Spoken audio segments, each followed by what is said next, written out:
So let's talk about interior preparation. So the first thing I would do is give the motorhome a really thorough clean, concentrating on food preparation areas and your dining area. Then I would go through my food storage. I'd store all of my food out of the motorhome through the winter period.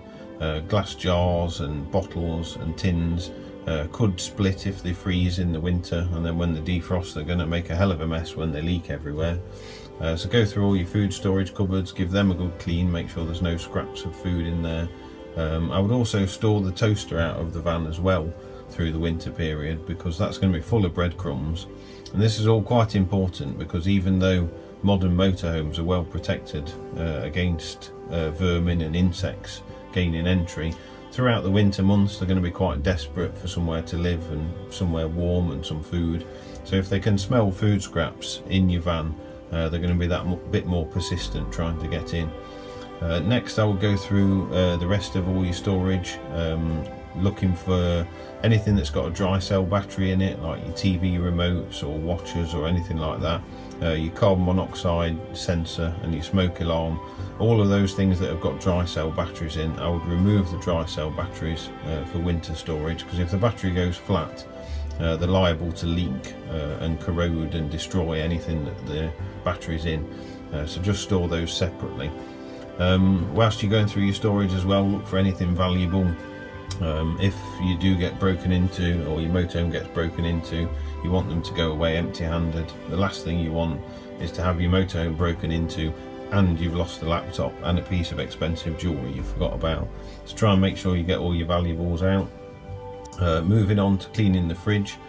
Make sure your fridge has a really good wipe down. If you've ever opened a fridge that's been closed for a few months and hasn't been used and it wasn't cleaned properly, it really isn't a nice smell. It's not somewhere where you'd want to put your food. So give it a really good clean down. Most motorhome fridges have got a setting on the door which will keep the door just slightly ajar to let air flow in, so that it's nice and fresh when you come back to it in the spring. If yours hasn't, just prop the door open with something. It will smell a lot nicer if you leave it cracked open. Even if you've given it a good clean, it can still smell a bit fusty when they've been closed for a long period of time. Next thing, if you've got big piles of bedding like duvets and pillows, if you stuff your luton area up, or you fill a cupboard completely full, or you stack it all up on your bench seats or your bed, it's going to reduce the airflow around those areas. Might leave things smelling a bit fusty. So personally I'd take all of your bedding out, get it nicely laundered, stored somewhere nice and dry, so it's all nice and fresh for you when you come back in the spring. If you've got any TVs or radios or sensitive electronics, try and store those outside of the van as well. It's not going to do them any harm being stored in cold conditions, but if you do have to leave them in the motorhome, be aware if you do come into the motorhome and it's still very cold and you start warming the motorhome up, then moisture from the air is going to condense inside the radio or the TV, because it will still be cold inside the TV when you initially start warming the motorhome up.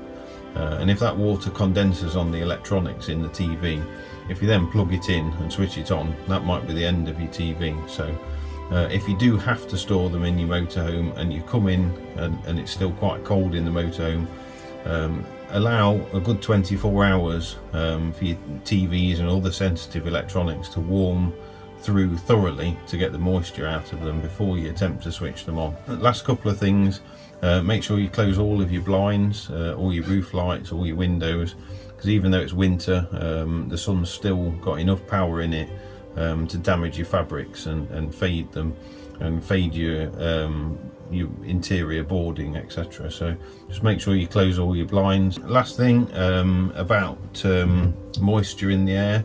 Now some people like to leave a dehumidifier in the motorhome throughout the winter.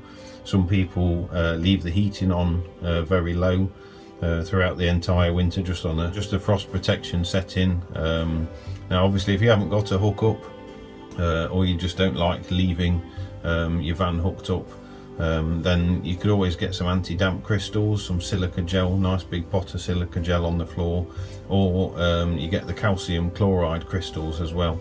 If you put a nice big pot of that on the floor, that will just help to suck a bit of moisture out of the air and just generally keep your motorhome drier and fresher, ready for you in the spring.